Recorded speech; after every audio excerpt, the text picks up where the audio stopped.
আমরা মনস্তাত্ত্বিকভাবে ব্যক্তি জীবনে অসংখ্য কিছুর আমরা দাস। অনেক ছেলে মেয়ে আছে মোবাইলের দাস, প্রতিনিয়ত মোবাইলে হিউজ টাইম ছাড়ছে।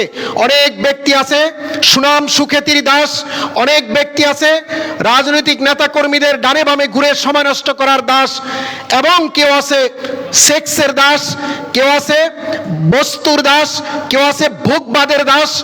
এক একটা মানুষ এক একভাবে বিভিন্ন ইগুর বিভিন্ন কিছুর দাস। আবার কিছু কিছু মানুষ আছে এরা কিছুই চায় না, এদের কোনো স্বপ্ন নেই, এদের জীবনের কোনো লক্ষ্য নেই, বা জীবনে এদের কোনো কোত্থেকে এসেছে, কোথায় যাবে, কি করতে হবে, আল্লাহ কেন পাঠিয়েছে, এই ভাবনাও তাদের মনোজগতে কখনো কাজ করে না। ফলে তারা খেয়াল খুশির দাস। ভালো লাগতেছে সালাত আদায় করতেছে, ভালো লাগতেছে সালাত আদায় করতেছে না, ভালো লাগতেছে সালাত নিজের ইচ্ছা মতো করবে, রাসূলের দেয়া স্ট্রাকচারাল ডিজাইন অনুযায়ী, বা তার যে ধর্মের ডাইমেনশনাল যে অ্যাপ্রোচ, ভার্সেটাইল ডাইমেনশনাল যে অ্যাপ্রোচ, আল্লাহ কর্তৃক প্রদত্ত প্রিয় নবীজির যে দেখানো পথ পদ্ধতি, সে অনুযায়ী সে করবে না।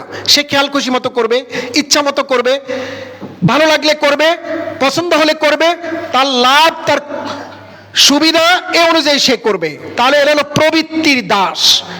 তো এই জন্য আল্লাহর দাস মানুষ কখন সঠিকভাবে হয়? যখন আল্লাহর কথা তার মনোজগতে চির জাগরুক থাকে। আল্লাহর কথা মনোজগতে চির জাগরুক থাকে কি করে? মহাগ্রন্থ আল কোরআনের মাধ্যমে।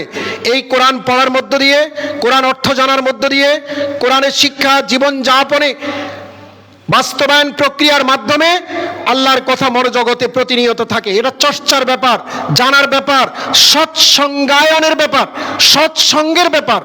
এটা সমন্বিত উদ্যোগ প্রক্রিয়ার অংশীদার হওয়ার ব্যাপার। এটা এক দেখদর্শী এবং এলিনেটেড অ্যাপ্রোচে এটা করার ব্যাপার নয়। এজন্য ইসলামের যাবতীয় বক্তব্যগুলো সম্মিলিত অ্যাপ্রোচে উপস্থাপিত হয়েছে। আকিমুদ্দিন ওয়াতুজ যাকাত, মানে প্রত্যেকটা নির্দেশনা কোরআনের মানে একটা গ্রুপ অফ পিপলকে নিয়েই হয়েছে। এজন্য সৎসঙ্গায়ন, সৎ লোকের সঙ্গ, সৎ লোকের সাথে থাকা, এটা খুব গুরুত্বপূর্ণ।